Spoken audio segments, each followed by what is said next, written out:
60 days. This week, the headlines celebrated peace. But here's what they're not showing you. While families return to their homes in southern Lebanon, military intelligence satellites are tracking something else entirely. Because this 60-day ceasefire, it's not a pause in the war. It's a countdown to a bigger one. And what happens when this clock hits zero won't just reshape the Middle East.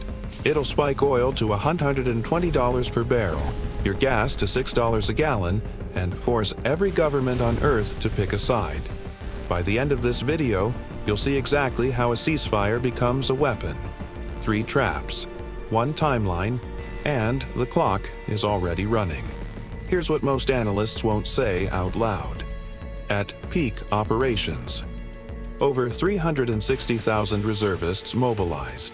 Iron Dome batteries running at intercept rates that burn through stockpiles faster than production can replace them. For hundreds of thousands of families, this has been their reality for over a year. Fathers cycling in and out, businesses struggling, normal life suspended. Now, watch what happens when those fronts close. Pressure from the north, gone. Reserve rotations, eased. Intelligence assets, suddenly free to look elsewhere. And where do they look? Toward targets that require months of deep planning, satellite analysis, precision contingency work. The kind of planning you cannot do when you're tracking incoming rockets in real time. Every quiet day is a day of preparation. That's the paradox. A pause in fighting can accelerate preparation for a larger one. Trap 1. The ceasefire as a consolidation window. Now forget the content of this agreement for a moment. Look at the structure. 60 days. Fixed. Measurable. With hard conditions attached. That's not an open diplomatic process. That's a countdown with a trigger built in. When you set a fixed timeline with conditions, you get exactly 2 outcomes. Either the conditions are met, and the clock resets, pressure stays contained. Or they're not met. Even technically, even in small ways. And you now have documented justification for a response inside a framework both sides agreed to in advance. But here's what they're really not telling you. The 60-day window expires on January 20th, 2025, the exact day of the U.S. presidential transition. Timing in geopolitics is never random. Every decision-maker in the region, Tehran, Beirut, Riyadh, Washington, is calculating against that same deadline, which means the ceasefire isn't slowing the strategy down, it's synchronizing it. Trap 2. The diplomatic framework as a precision pressure system. The third trap doesn't come from outside, it comes from within Lebanon itself. Here's what gets missed in Western coverage. Hezbollah isn't just a militant group. It's a political institution with parliament seats, social infrastructure, and decades of embedded influence across southern Lebanon. Now here's the impossible situation. Someone has to enforce this ceasefire agreement on the Lebanese side, and that someone is the Lebanese armed forces, operating inside a country with one of the worst economic collapses in modern history. Political gridlock so deep that forming a government has taken years. Sustained external funding just to stay operational.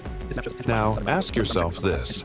If Hezbollah resists enforcement in contested zones, and it has every strategic incentive to do so, what does the Lebanese army actually do? Enforce against a powerful political military movement and risk internal conflict. Retreat, and the ceasefire fails, justifying external response. That's not a question. That's a trap, and Lebanon has shown exactly how fast that spiral moves.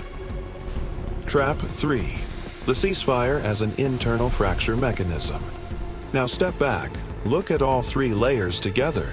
A military consolidation window, a diplomatic pressure box with a hard trigger, an internal fracture point under new strain.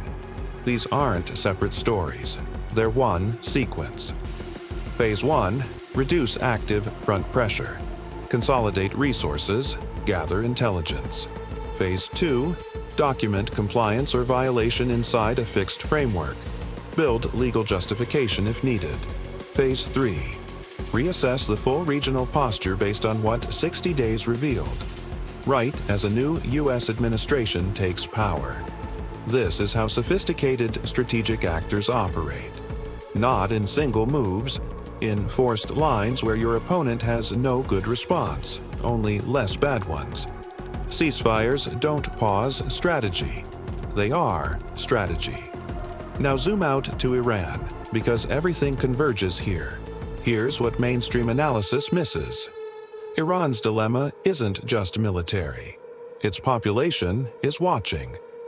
45 years of resistance has produced economic collapse and regional isolation. The internal calculation is shifting. If proxies go quiet, Iran loses the deterrence it spent 40 years building. Every adversary recalculates. If Iran pushes escalation, it risks triggering direct confrontation while its economy is under historic pressure and its population is watching. There is no good move. And that's not an accident. That's the result. This is what strategic pressure engineering looks like when it's fully operational.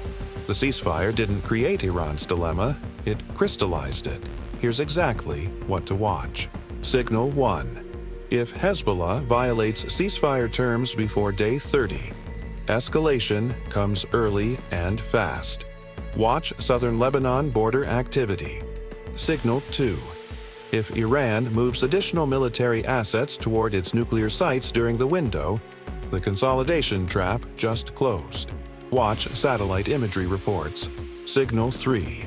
If the Lebanese army fails to deploy south by week 3, Trap 3 is already in motion.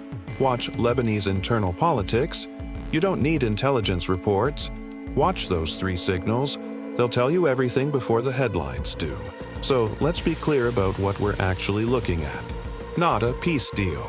A 60-day consolidation window, a diplomatic pressure system with a built-in trigger, an internal Lebanese fracture under strain, and Iran in a strategic bind with no clean exit. 3 traps, 1 timeline.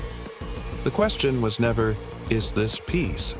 It was always, what is this 60 days actually for?